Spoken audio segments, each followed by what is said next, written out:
2025년 4월 서울 강남의 한 웨딩홀이었습니다. 천장까지 닿을 듯한 샹들리에 아래로 하얀 장미가 층층이 장식되어 있었습니다. 로비에는 명품 핸드백을 든 하객들이 모여 있었고 공기는 향수 냄새로 가득했습니다. 박선희는 웨딩홀 한쪽 구석 의자에 조용히 앉아 있었습니다. 68세.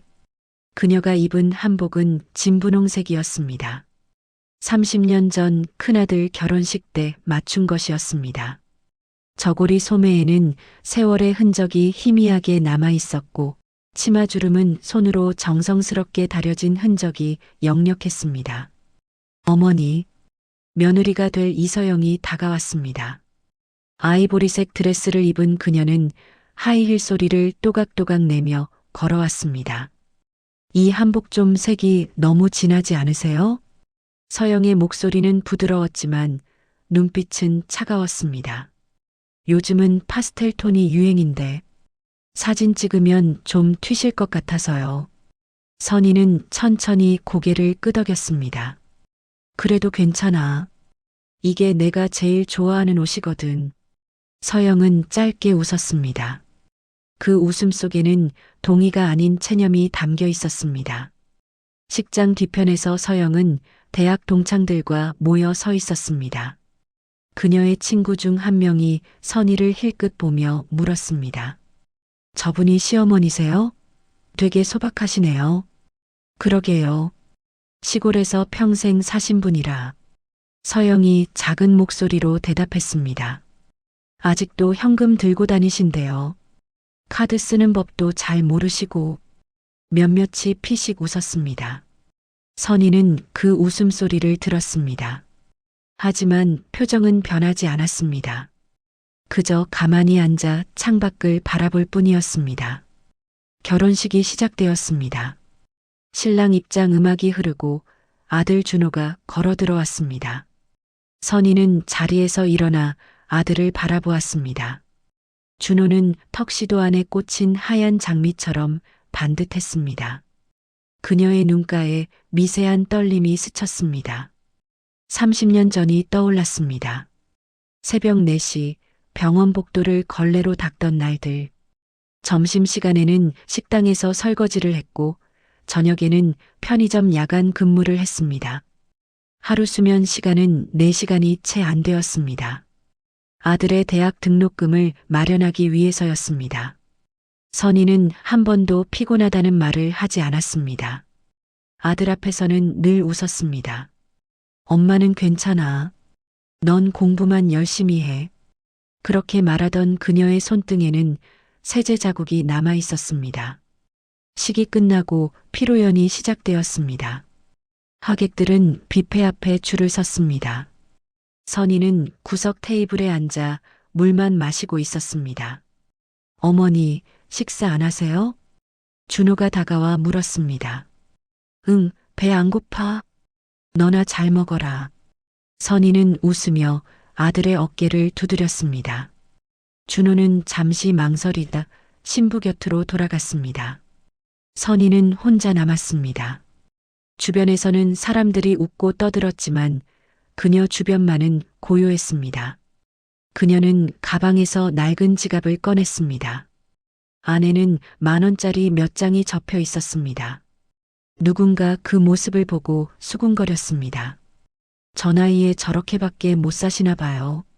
선희는 그 말도 들었습니다. 하지만 지갑을 천천히 닫을 뿐이었습니다. 그녀의 눈빛은 흔들리지 않았습니다. 오히려 단단했습니다. 피로연이 끝나갈 무렵 서영의 어머니가 선희에게 다가왔습니다. 이제 사돈이 되었으니 잘 부탁드려요. 네, 저야말로요. 두 사람은 짧게 인사를 나눴습니다. 서영의 어머니는 샤넬백을 들고 있었고 손목에는 다이아몬드 시계가 반짝였습니다. 그녀는 선희의 소박한 차림새를 위아래로 훑어보았습니다. 사돈 어르신, 서울 생활 적응하시기 힘드시죠? 아니요. 저 원래 서울 사람이에요. 선희가 차분히 대답했습니다. 아, 그러세요? 그래도 강남은 좀 다르잖아요. 서영의 어머니는 의미심장하게 웃으며 자리를 떴습니다. 해가 기울었습니다. 하객들은 하나둘 떠나기 시작했습니다. 선희는 웨딩홀 밖으로 나왔습니다.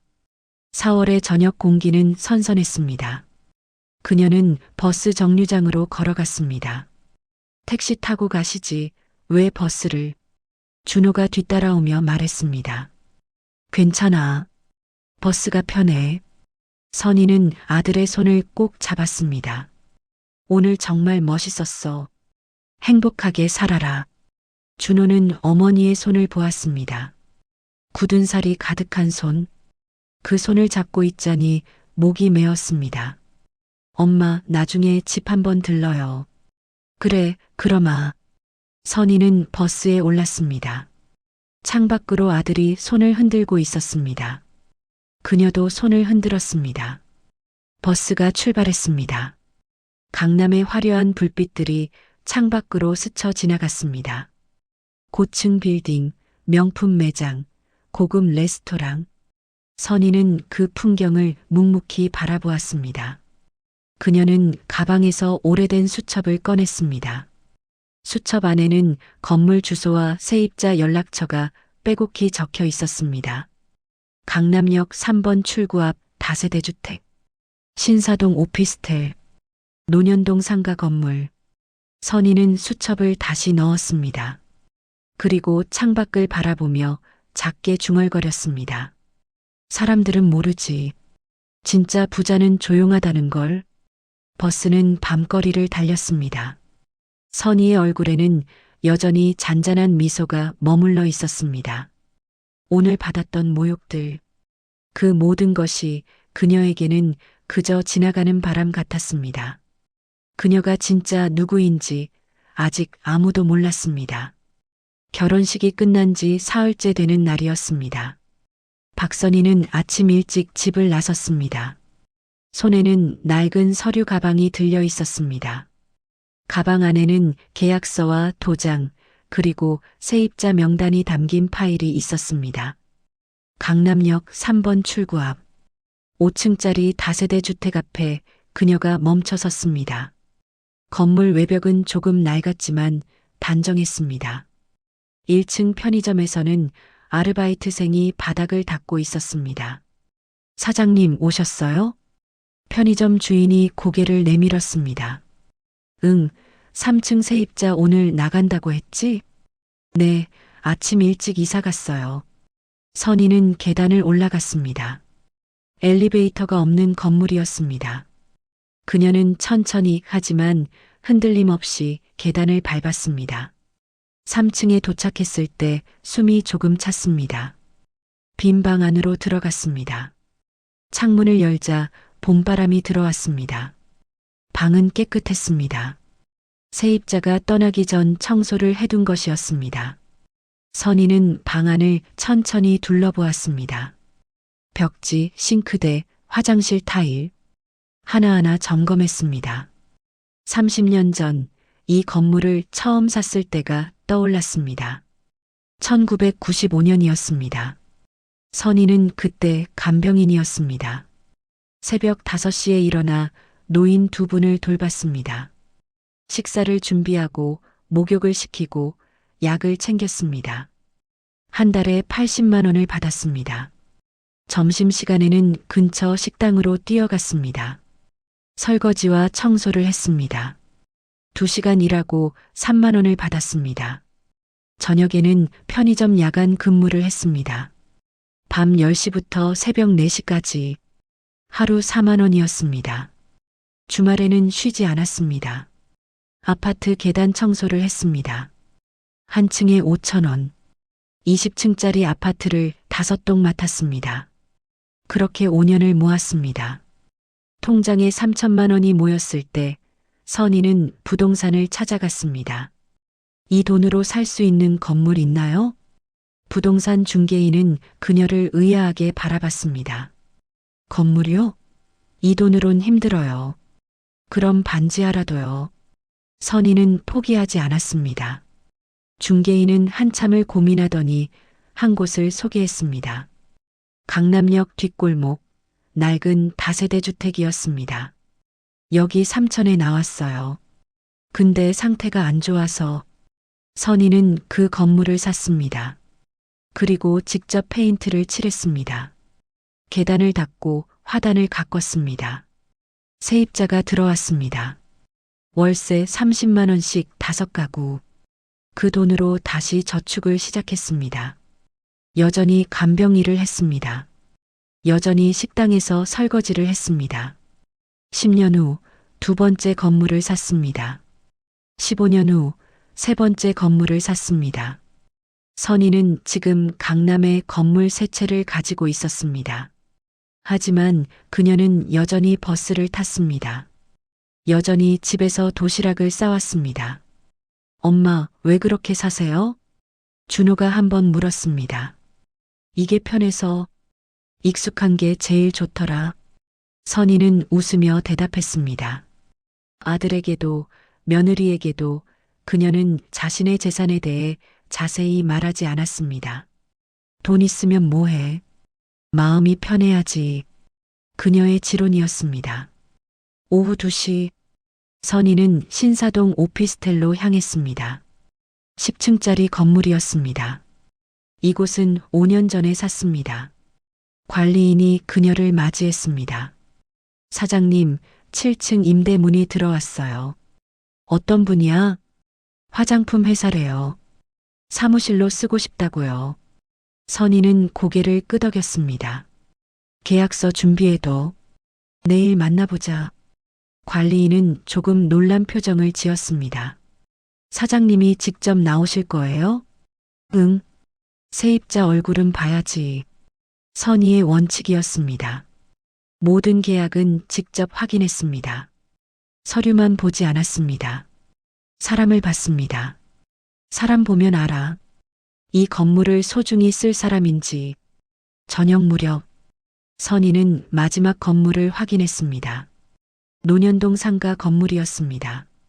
1층에는 카페가, 2층에는 의류 매장이 있었습니다. 카페 사장이 그녀를 보고 반갑게 인사했습니다. 사장님, 커피 한 잔 드릴까요? 아니야, 괜찮아. 에이, 그냥 드세요. 제가 대접하고 싶어서요. 사장은 아메리카노를 내왔습니다. 선희는 자리에 앉았습니다. 창밖으로 거리가 보였습니다. 사람들이 분주히 오갔습니다. 사장님은 정말 좋은 분이세요. 카페 사장이 말했습니다. 월세 올리지도 않으시고 건물 관리도 잘해주시고 당연한 거지 뭐.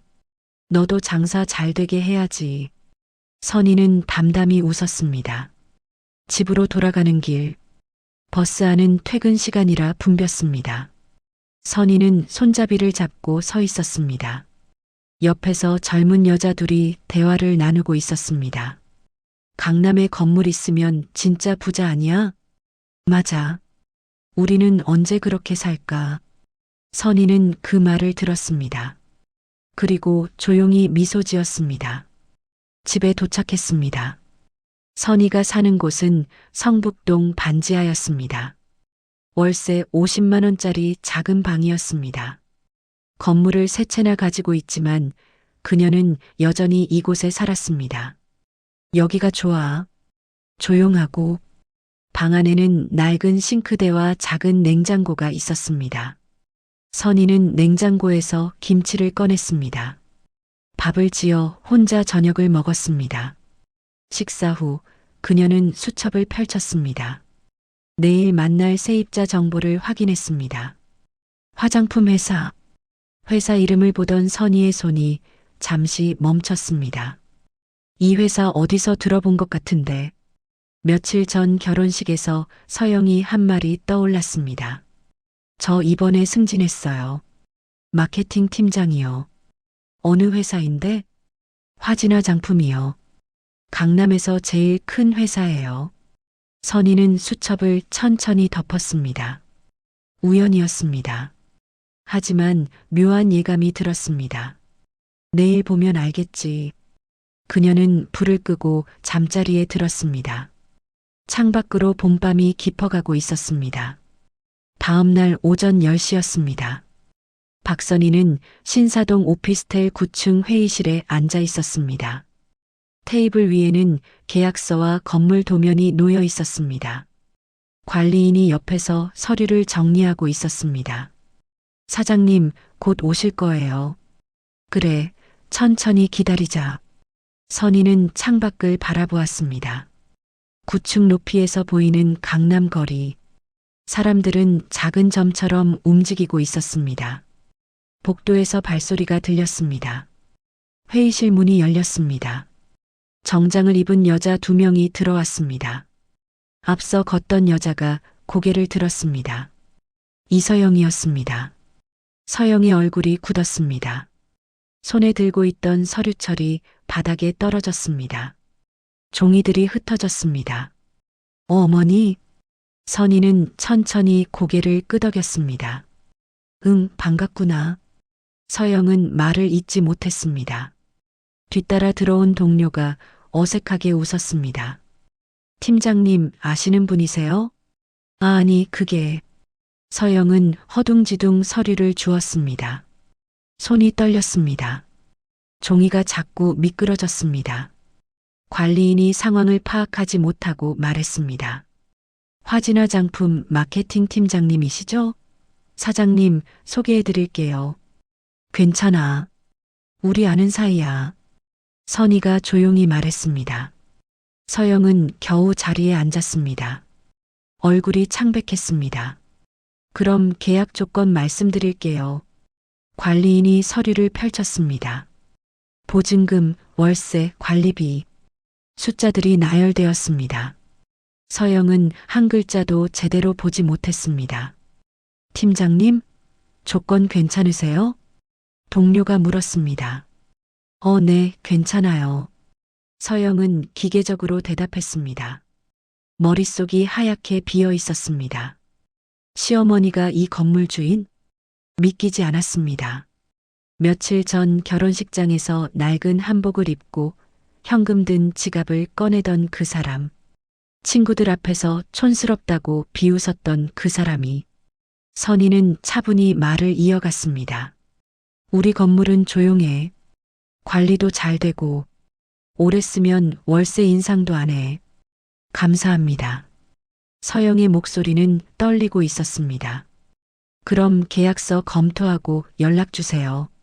선희는 자리에서 일어났습니다. 서영을 한번 바라보았습니다. 그 눈빛에는 비난도 자랑도 없었습니다. 그저 담담함만 있었습니다. 잘 가거라. 선희는 회의실을 나갔습니다. 문이 닫히는 소리가 조용히 울렸습니다. 서영은 그대로 얼어붙어 있었습니다. 동료가 걱정스럽게 물었습니다. 팀장님, 괜찮으세요? 얼굴이 안 좋아 보여요. 아니, 괜찮아. 서영은 가방을 집어들고 일어났습니다. 다리에 힘이 없었습니다. 회사로 돌아가는 길. 택시 안에서 서영은 창밖만 바라보았습니다. 스쳐 지나가는 건물들. 그중 몇 개가 시어머니 것일까? 생각이 꼬리를 물었습니다. 사무실에 도착했습니다. 동료들이 물었습니다. 계약 잘 됐어요? 응, 괜찮은 건물이더라. 서영은 억지로 웃었습니다. 자리에 앉아 컴퓨터를 켰습니다. 하지만 화면 속 글자가 하나도 보이지 않았습니다. 점심시간이 되었습니다. 서영은 혼자 카페로 갔습니다. 커피를 주문하고 구석자리에 앉았습니다. 휴대폰을 꺼내 남편에게 전화를 걸었습니다. 여보. 응, 왜? 준호의 목소리가 들렸습니다. 너 어머니가 건물주라는 거 알았어? 응. 왜? 왜 말 안 했어? 서영의 목소리가 높아졌습니다. 엄마가 말하지 말래서. 자랑할 일도 아니라고. 자랑할 일이 아니라고? 서영은 웃음이 나왔습니다. 씁쓸한 웃음이었습니다. 난 그동안 어머니를. 말이 끊겼습니다. 목이 막혔습니다. 서영아, 엄마는 그런 거 신경 안 써. 원래 그런 분이야. 그래서 더 미안해. 서영은 전화를 끊었습니다. 커피는 식어가고 있었습니다. 저녁 무렵 서영은 집으로 돌아왔습니다. 현관문을 열자 준호가 소파에 앉아 있었습니다. 왔어? 응. 서영은 가방을 던지듯 놓았습니다. 소파에 털썩 앉았습니다. 어머니 얼마나 가지고 계셔? 글쎄, 정확히는 나도 몰라. 엄마가 말 안 하셔서. 왜 그렇게 사세요? 돈이 그렇게 많으면서. 준호는 한숨을 쉬었습니다. 엄마는 익숙한 게 제일 좋대. 그리고 돈 쓰는 거 좋아하지 않으셔. 그래도 그렇지. 반지하에 사시잖아. 서영의 목소리가 떨렸습니다. 준호는 아내를 바라보았습니다. 서영아, 너 혹시... 응. 결혼식 때 어머니한테 못되게 굴었어. 서영은 얼굴을 손으로 가렸습니다. 친구들 앞에서 비웃었어. 촌스럽다고. 가난하다고. 준호는 아무 말도 하지 않았습니다. 그저 아내 옆에 앉았습니다. 나 정말 최악이야. 서영은 울먹였습니다. 눈물이 흘러내렸습니다. 어떡하지? 어떻게 얼굴을 봐? 사과하면 되지. 그게 쉬워? 서영은 준호를 쳐다보았습니다. 사과한다고 다 용서돼? 내가 한 말들 어머니 다 들으셨을 거야. 준호는 아내의 어깨를 감쌌습니다. 엄마는 이해하실 거야. 원래 그런 분이야. 그래서 더 미안해. 그렇게 좋은 분한테. 서영은 소파에 몸을 묻었습니다. 천장을 바라보았습니다. 형광등 불빛이 눈부셨습니다. 며칠이 지났습니다. 서영은 시어머니에게 연락하지 못했습니다. 전화기를 들었다가 다시 내려놓기를 반복했습니다. 회사에서도 집중이 안 되었습니다. 회의 중에도 멍하니 있었습니다. 상사가 물었습니다. 팀장, 괜찮아요? 요즘 좀 이상해요. 아, 죄송합니다. 신경 쓸 일이 있어서요. 건물 계약은 잘 진행되고 있죠? 네, 곧 계약할 겁니다. 서영은 고개를 숙였습니다. 그날 밤, 서영은 침대에 누워 천장을 바라보았습니다. 준호는 옆에서 자고 있었습니다. 그녀는 조용히 일어나 거실로 나갔습니다. 소파에 앉아 휴대폰을 켰습니다. 시어머니 연락처가 화면에 떴습니다. 손가락이 통화 버튼 위에서 맴돌았습니다. 지금 전화하면 뭐라고 말하지? 서영은 휴대폰을 내려놓았습니다. 창밖을 바라보았습니다. 밤하늘에는 별이 없었습니다. 도시의 불빛이 별들을 가리고 있었습니다. 그녀는 작게 중얼거렸습니다. 어떻게 해야 하지? 대답은 없었습니다. 거실은 고요했습니다. 냉장고 돌아가는 소리만 낮게 울릴 뿐이었습니다. 서영은 알고 있었습니다. 이 문제를 피할 수 없다는 것을, 언젠가는 시어머니를 마주해야 한다는 것을. 하지만 그 용기가 나지 않았습니다. 부끄러움과 미안함이 그녀를 짓눌렀습니다. 새벽 2시, 서영은 여전히 소파에 앉아 있었습니다. 휴대폰 화면만 바라보고 있었습니다. 일주일이 지났습니다. 이서영은 여전히 시어머니에게 연락하지 못하고 있었습니다. 출근길 지하철 안에서도 점심시간 카페에서도 그녀의 머릿속은 복잡했습니다. 그날 오후였습니다. 회사 책상 위로 메신저 알림이 떴습니다. 남편 준호였습니다. 오늘 저녁 엄마 집에 갈까? 오랜만에 인사드리자. 서영은 한참 화면을 바라보았습니다. 손가락이 떨렸습니다. 답장을 보냈습니다. 응, 내가 음식 준비할게. 고마워. 서영은 퇴근 후 백화점으로 향했습니다. 지하식품관을 한 바퀴 돌았습니다. 한우, 과일, 나물, 장바구니가 가득 찼습니다. 계산대 앞에서 잠시 망설였습니다. 이것도 결국 돈으로 해결하려는 건가? 하지만 다른 방법이 떠오르지 않았습니다. 카드를 꺼내 계산했습니다. 저녁 6시. 서영과 준호는 성북동으로 향했습니다. 좁은 골목길을 걸어 내려갔습니다. 반지하 입구 앞에 섰습니다. 준호가 초인종을 눌렀습니다. 엄마, 나야. 문이 열렸습니다. 박선희가 앞치마를 두른 채 서 있었습니다. 어머, 왔니? 미리 말하지. 깜짝 방문이야. 준호가 웃으며 안으로 들어갔습니다. 서영은 뒤따라 들어갔습니다. 시어머니와 눈이 마주쳤습니다. 어서 와라. 선희는 담담히 웃었습니다. 그 웃음에 서영은 더 숨이 막혔습니다. 어머니, 이거. 서영이 장바구니를 내밀었습니다. 아이고, 이걸 왜 샀어? 돈 아까운데. 괜찮아요. 제가 준비하고 싶었어요. 선희는 장바구니를 받아 부엌으로 갔습니다. 서영은 방 안을 둘러보았습니다. 낡은 싱크대, 작은 냉장고, 접이식 테이블, 좁고 소박한 공간이었습니다. 창문 밖으로 반지하 특유의 풍경이 보였습니다.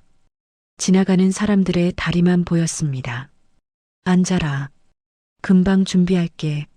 선희가 앞치마를 고쳐 매며 말했습니다. 서영이 일어났습니다. 제가 도와드릴게요. 괜찮아. 넌 앉아 있어. 아니에요. 제가 할게요. 서영은 부엌으로 갔습니다. 선희 옆에 섰습니다. 함께 야채를 다듬었습니다. 둘 사이에 침묵이 흘렀습니다. 칼질 잘하네. 선희가 먼저 말을 꺼냈습니다. 어릴 때 엄마 도와드렸어요. 그랬구나. 다시 침묵이었습니다. 서영은 무언가 말하고 싶었지만 입이 떨어지지 않았습니다. 저녁 준비가 끝났습니다. 세 사람은 작은 테이블에 둘러앉았습니다. 선희가 밥을 담았습니다. 많이 먹어라. 잘 먹겠습니다. 준호가 먼저 숟가락을 들었습니다. 서영은 밥을 한 숟가락 떠서 입에 넣었습니다. 목으로 넘어가지 않았습니다. 서영아, 괜찮아? 준호가 물었습니다. 응, 괜찮아. 서영은 물을 한 모금 마셨습니다. 선희는 조용히 식사를 하고 있었습니다. 식사가 끝났습니다. 준호가 설거지를 하러 일어났습니다. 내가 할게. 아니야, 엄마 쉬세요. 준호는 부엌으로 갔습니다. 거실에는 서영과 선희만 남았습니다. 서영은 손을 꼭 쥐었습니다. 용기를 냈습니다. 어머니. 응? 선희가 고개를 돌렸습니다. 저 할 말이 있어요. 서영의 목소리가 떨렸습니다. 선희는 가만히 기다렸습니다. 결혼식 날 제가 정말 죄송했어요. 서영은 고개를 숙였습니다. 친구들 앞에서 어머니를 비웃었어요. 촌스럽다고 했어요. 눈물이 떨어졌습니다. 바닥에 작은 얼룩이 생겼습니다. 제가 정말 잘못했어요. 어머니가 어떤 분인지도 모르고. 선희는 서영의 손을 잡았습니다. 따뜻한 손이었습니다. 굳은 살이 만져졌습니다. 괜찮아. 괜찮지 않아요. 저 너무 잘못했어요. 사람은 누구나 실수해. 너도 그랬을 뿐이야. 선희의 목소리는 차분했습니다. 나도 젊을 때 그랬어. 남들 눈치 많이 봤지. 내가 가난하다고 부끄러워했어. 서영은 시어머니를 바라보았습니다. 하지만 나이 들면서 알았어. 진짜 부끄러운 건 가난이 아니더라. 남을 무시하는 마음이지. 선희는 잠시 창밖을 보았습니다. 나도 건물 몇 채 가지고 있어. 돈도 좀 있지. 근데 그게 나를 좋은 사람으로 만들어주진 않더라. 어머니, 진짜 부자는 마음이 가난하지 않은 사람이야. 돈이 많아도 마음이 가난하면 불행해. 서영은 눈물을 닦았습니다. 선희가 부드럽게 말했습니다. 너 이제 알았잖아. 그럼 됐어. 앞으로 잘하면 돼. 정말 괜찮으세요? 응. 난 원래 그런 거 신경 안 써. 사람들이 뭐라 하든. 선희는 웃었습니다. 진심이 담긴 미소였습니다. 부엌에서 설거지 소리가 났습니다. 준호가 그릇을 닦고 있었습니다. 거실에는 따뜻한 침묵이 흘렸습니다. 어머니, 앞으로 자주 올게요. 그래, 언제든 와라. 밥 해줄게. 제가 해드릴게요. 어머니는 쉬세요. 서영이 말했습니다. 선희는 고개를 끄덕였습니다. 그럼 고맙지. 같이 하자. 두 사람은 서로를 바라보며 웃었습니다. 집으로 돌아가는 길, 택시 안에서 서영은 창밖을 보았습니다. 밤거리의 불빛들이 지나갔습니다. 후련해? 준호가 물었습니다. 응, 많이. 서영은 남편의 손을 잡았습니다. 어머니 정말 대단하셔. 나 같으면 못 용서했을 거야. 엄마는 원래 그런 분이야. 마음이 넓으셔. 나도 그렇게 되고 싶어. 서영은 작게 말했습니다. 며칠 후였습니다. 서영은 회사에서 새 프로젝트를 준비하고 있었습니다. 화장품 광고 기획안이었습니다. 회의 중에 그녀가 말했습니다. 이번엔 진심을 담고 싶어요. 외모보다 사람의 이야기를 보여주는 광고요. 무슨 말이에요? 팀원이 물었습니다. 나이든 여성의 손을 클로즈업하는 거예요. 주름과 굳은 살이 보이게 그 손이 살아온 이야기를 담아서. 서영은 진지했습니다. 진짜 아름다움은 겉모습이 아니에요. 그 사람이 살아온 삶이에요. 회의실이 조용해졌습니다. 팀원들이 고개를 끄덕였습니다. 좋은데요. 감동적일 것 같아요. 한번 해봅시다. 회의가 끝났습니다. 서영은 자리로 돌아와 노트북을 열었습니다. 기획안을 작성하기 시작했습니다. 화면 속에 시어머니의 손이 떠올랐습니다. 굳은 살 가득한 그 손. 30년간 일하며 만들어진 손. 서영은 키보드를 두드렸습니다. 처음으로 진심을 담은 기획안이었습니다. 저녁이 되었습니다. 서영은 시어머니에게 메시지를 보냈습니다. 어머니, 다음 주에 또 갈게요. 제가 요리 배우고 싶어요. 곧 답장이 왔습니다. 그래, 기다릴게. 김치찌개 해주마. 서영은 미소 지었습니다. 휴대폰을 가슴에 안았습니다. 창밖으로 봄날이 저물어가고 있었습니다. 도시의 불빛이 하나둘 켜졌습니다. 서영은 그 풍경을 바라보며 생각했습니다. 나도 변할 수 있어.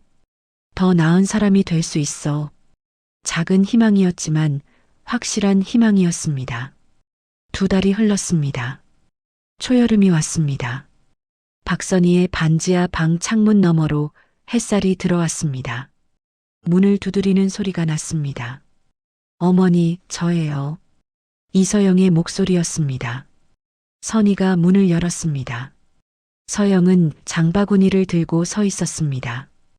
또 샀니? 돈 아까운데. 이번엔 제가 요리하려고요. 배워야죠. 서영이 웃으며 안으로 들어왔습니다. 선희는 고개를 끄덕였습니다.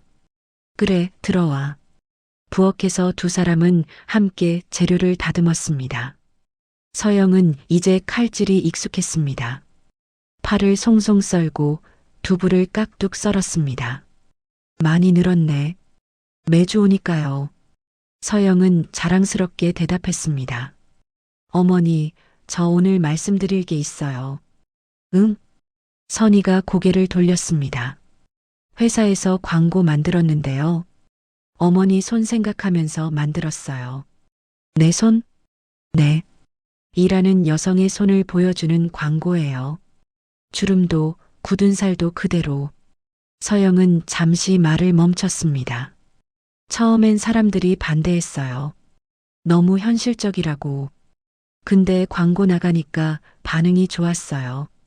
그래. 네. 진짜 아름다움은 저런 거라고. 많은 분들이 공감하셨대요. 선희는 자신의 손을 내려다보았습니다.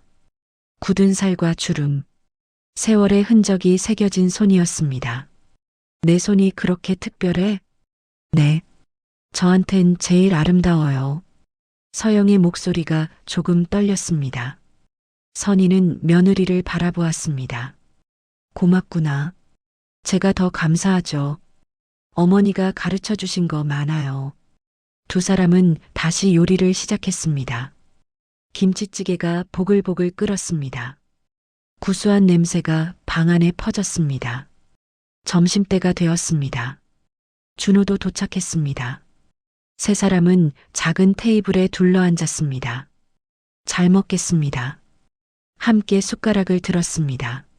서영이 끓인 김치찌개는 맛이 깊었습니다. 맛있다. 많이 늘었네. 준호가 말했습니다. 어머니가 잘 가르쳐 주셔서요. 서영이 선희를 보며 웃었습니다. 선희도 웃었습니다. 식사 후였습니다. 서영이 조심스럽게 말을 꺼냈습니다. 어머니, 저희가 생각한 게 있어요. 뭔데? 어머니 이사 가시는 게 어때요? 더 좋은 곳으로. 선희는 고개를 저었습니다. 난 여기가 좋아. 익숙해서. 하지만 여기는 너무 좁고. 괜찮아. 나 혼자 살기엔 이 정도면 충분해. 선희는 담담했습니다. 서영은 준호를 바라보았습니다. 준호가 말했습니다. 엄마, 그래도 한번 생각해 보세요. 건강도 생각하셔야죠. 알았어. 생각해 볼게. 선희는 더 이상 말하지 않았습니다. 서영도 더 묻지 않았습니다. 저녁 무렵이었습니다. 서영과 준호는 집으로 돌아갔습니다.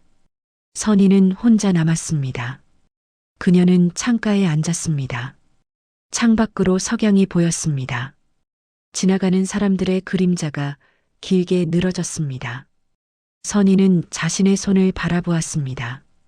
며느리가 아름답다고 했던 손, 30년간 일하며 만들어진 손, 문득 옛날이 떠올랐습니다. 새벽 병원 복도를 닦던 날들, 식당에서 설거지하던 날들, 힘들었지만 후회는 없었습니다. 그 시간들이 지금의 자신을 만들었습니다. 건물도 돈도 중요하지 않았습니다. 진짜 중요한 건 마음이었습니다. 사람은 마음으로 사는 거야. 선희는 작게 중얼거렸습니다. 다음 주였습니다. 서영은 또 찾아왔습니다. 이번에는 꽃다발을 들고 왔습니다. 어머니, 이거. 아이고, 이쁘네. 선희는 꽃을 받아 화병에 꽂았습니다. 노란 장미였습니다. 어머니, 제가 요즘 생각이 많아요. 서영이 소파에 앉으며 말했습니다. 무슨 생각? 제가 너무 겉만 보고 살았던 것 같아요. 브랜드, 외모, 돈. 서영은 창밖을 보았습니다. 근데 어머니 만나고 나서 알았어요. 진짜 중요한 게 뭔지. 그게 뭔데? 진심이요. 사람을 대하는 마음. 선희는 고개를 끄덕였습니다. 잘 깨달았네. 늦게 깨달아서 죄송해요. 천천히 배우는 거야. 나도 그랬어. 두 사람은 잠시 침묵했습니다. 편안한 침묵이었습니다.